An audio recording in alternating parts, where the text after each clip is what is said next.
Hey guys, it's Saru, and I've been getting DMs everywhere. How to play Priest in Awakening. Now, I kind of understand it because when you play TERA on the PC and on the console, you'll notice it's extremely different. Skills are different, sometimes we have passives that aren't even on PC and so on and so forth. So, I'm going to try to get you guys to get a little bit of a feel of what is the best outcome for Priest when it comes to TERA Console's Awakening. So let's get right into it.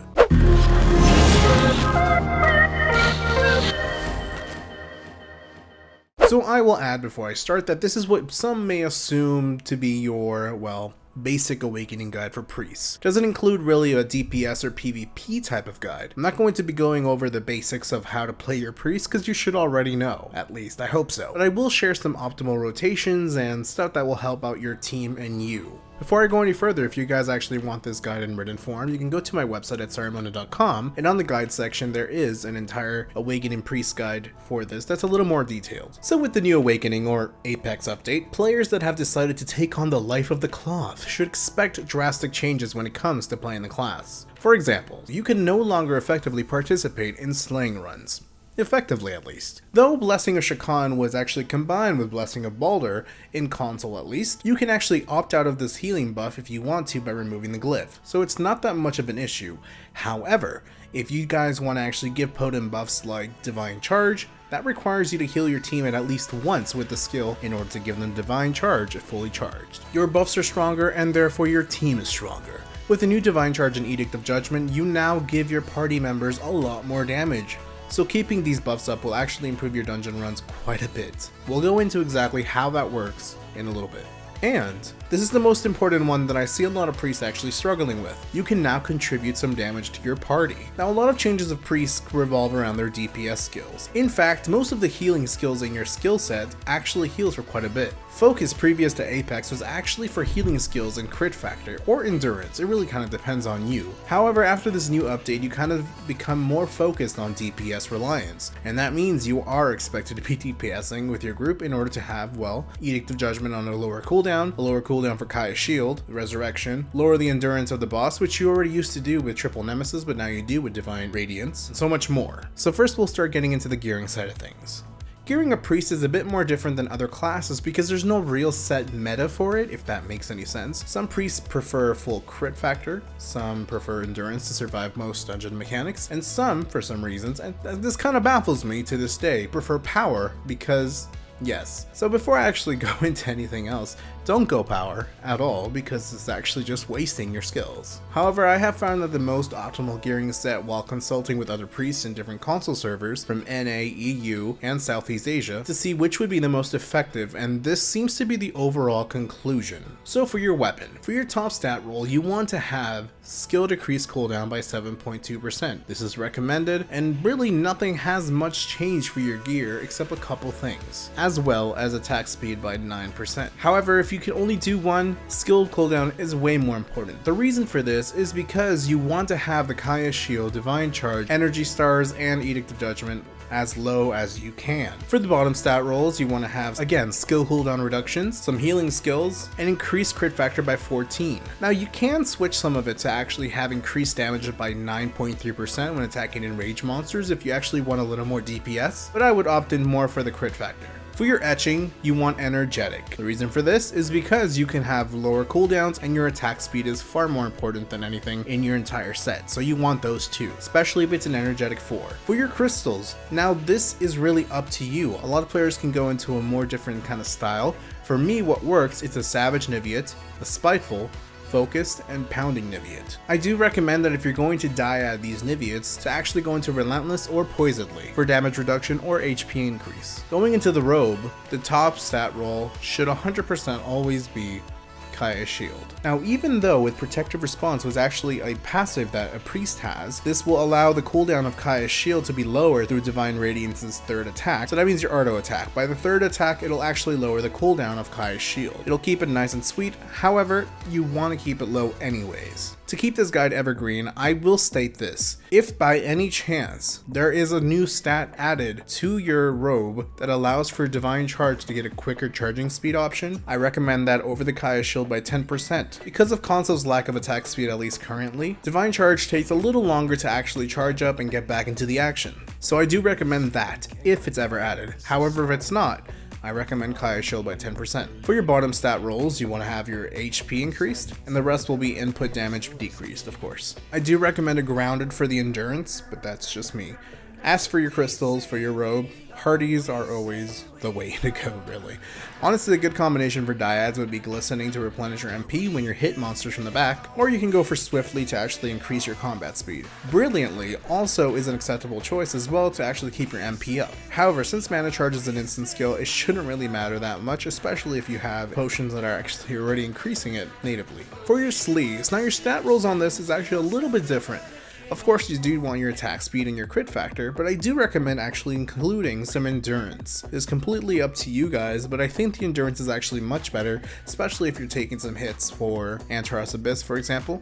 So it's really just up to you. And you want energetic. For your shoes, you want your movement speed, your endurance, and your replenishing of 2% for MP every 5 seconds, plus a grounded etching. Moving into the accessories, your brooch, you want a keen etching, and you want it to be crit factor and raise your max HP by 2.3%. But those are kind of the most viable choices. For your belt, it's the exact same thing. You want the keen and you want the exact same stats. So your crit factor up and your max HP up.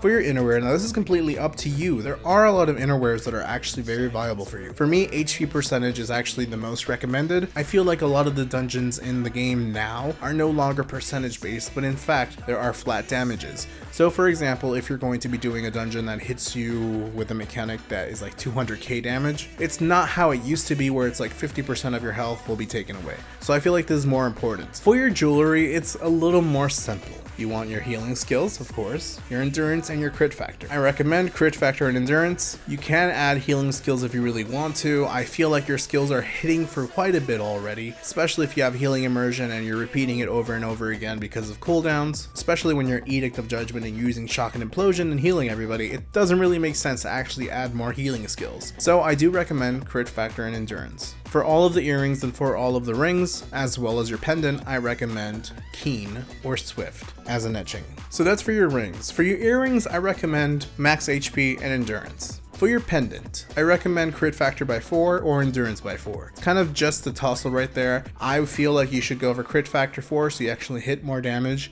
especially when you're an Edict, but that's just me. For your circlet, it's the same thing for crit factor by 8 and endurance, so your choice is yours. I feel like crit factor 8 is probably the best choice. For the mask that you'd want to use, since this is different than PC, it's kind of hard to hope that this is going to be evergreen. Assuming this does not change too much, I feel like the ones you should get is the shield mask, so the survival mask. Now if this changes in the future for an attack speed mask, you should go for that one, of course. Or if there's an alternative with a cooldown reduction mask, or if they're mixed together, which is attack speed and cold reduction, definitely go for that one. But if it's not whatsoever, if you're playing this in 2022, somehow the game's still around, and only survival mask, powerful mask, and so on is still alive and a thing, then I recommend the survival mask. For your crystals for your jewelry. Now since we have a lot of attack speed that has been depleted from the game, I recommend Swift, or at least a combination between Swift and Succouring. For me, I use all Swift. So that's just gear. Now going into the skill glyphs and rotations, this is just me, and what works for me could be completely different for you. So, for your Divine Radiance, you want the Enfeebling Triple Nemesis. This is extremely important. No matter what you decide, this glyph needs to be on, because if you auto-attack the enemy at least once, it will lower the endurance of the opponent by 10%, and it's 100% guaranteed. For your Blessing of Shakan, you want to have the Boosted Blessing, which just kind of increases the HP that you're getting passively. Now, I should add that some of these glyphs you can only get through like Island of Dawn or stuff like that, or going through Vanguard points or something like that, so they might not be available for you, or they may cost a bit more. And of course you want the fleet-footed glyphs because you want to move faster, especially while you're in combat. For Purifying Circle is a strange one. Now if you find that your team is getting hit by every single mechanic that needs a cleanse, or they have a bleed or something, then use this. Like my team, for example. That's right, I'm calling you guys out. Use this. Otherwise, you should have it on your mana charge in order to actually lower the cooldown. But that's Really just up to you. Those two are interchangeable, I find, and it's probably the easiest way to go from there. Moving on, you want the Resurrect, of course, to be speed casting, as well as the Hardy Resurrect. Now, Hardy Resurrect is really if you're not going to do any slaying runs. If you are, you obviously don't want this on. I don't know how you would actually do a slaying run with a priest anyways, but it's possible, I guess, as long as you don't heal. For Shock and Implosion, of course, you want the Glyph of Energy as well as the Persistence. This will lower your cooldown as well as a 50% chance to actually remove the cooldown. This is extremely important, especially during Edict of Judgment. For Divine Prayer, this is kind of just a choice based on whatever, just in case you need it, is the cooldown reduction. It's only one glyph on there anyways, so I recommend you have it, but if you don't want it on there, you can put it on different glyphs. I do recommend just keeping it on, just in case for emergencies. It does give you basically full health for a few seconds, so it does help quite a bit. So for Kaya Shield, you of course want the Regenerating and the Energetic Kaya Shield to lower the cooldown and also heal everybody for 5% HP every 2 seconds for about 6 seconds. This is important especially if you need it in tight situations. Of course, Kaya Shield is your secret weapon, so you always want to use it. Mana Charge, you want to increase at all times. You want it on. Spirited is extremely important, as well as adding the Glyph of Energy if you're not going to be using it on Purify. The Restorative Burst is kind of your main heal now, so you really just want to have the Spirited to actually give everybody mana, as well as lowering cooldown. For Energy Stars, if you were to choose between Lingering and Savage, you want 100% Savage, because it will give everybody a 20% more boost of what you can give. For Healing Immersion, you want the cooldown elimination glyph. You also want Backstep. You need Backstep. You need this because you're going to need it just in case you need iframe all the time. Grace of Resurrection, of course, should be on, and then that's pretty much just it. So for your DPS, it's completely different, and you could look at it on here. I'm not gonna actually just gonna explain everything if you want to follow this. So for an optimal rotation, and I'm not going to go into every single detail of what every skill does, what it doesn't do, what it does do, and how it should be used or not, but I'm going to give you a simple rotation while explaining some of the skills that actually don't tell you what's going on in the game. So a normal rotation for me is going into Energy Stars, Divine Radiance, Divine Charge, and then Edict of Judgment. This is right when it's going to be enraged or right before he goes enraged. Use the Edict of Judgment right before or as he gets enraged, but not off enraged. Now normal rotation, you want to use Zenobia's Vortex, Holy Burst, Shock and Implosion, Divine Radiance. You want Divine Radiance to always be up in the sense that his debuff is always up. And Zenobia's Vortex is your primary skill that you always want to be throwing every time it's off cooldown, because this will lower the cooldown of both your Resurrection and your Edict of Judgment. Holy Burst is equally as important because it will give everybody Devoted Charge. Now keep in mind that this may change around each player. The important thing is here is to have Energy Stars up, and the reason for this is that it lowers all of your skills that are basically needed, especially whilst in Edict of Judgment. So the reason that you go into Zenobia's Vortex first while in Edict of Judgment is because each hit of Zenobia's Vortex while in Edict of Judgment and even off it will lower the cooldown of Edict of Judgment by 2 seconds, as well as Resurrection. So as well as I just mentioned, when going into Edict of Judgment, both your Zenobia's Vortex and your Holy Burst will also reset their cooldowns. So if you can throw in a Zenobia's Vortex or a Holy Burst prior to getting into Edict of Judgment, somehow, it will help your DPS even more so. Now during Edict of Judgment, your only heal is Shock and Implosion. If you find yourself in need of cooldown for Zenobia's Vortex, throw in another Shock and Implosion. You always want to keep Divine Radiance Triple Nemesis effect up, especially when it's close to finishing.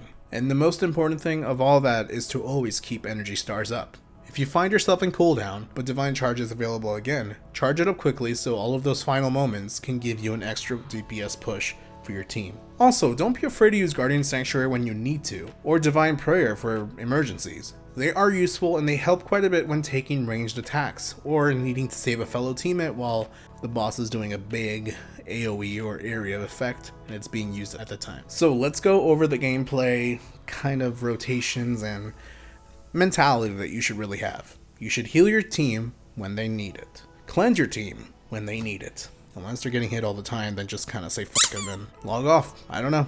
Mana Charge, when your team requires mana, your tank is your priority. Kaya Shield is your secret weapon. I've been repeating this like 4 times. Don't be afraid to use it. Holy Burst is your go-to heal and DPS. It will grant your team Devoted Favor. Restorative Burst is now your main heal, and it will grant your team a quick heal with an ongoing heal over time, as well as Devoted Favor. Healing Immersion is your secondary, or your third heal, basically.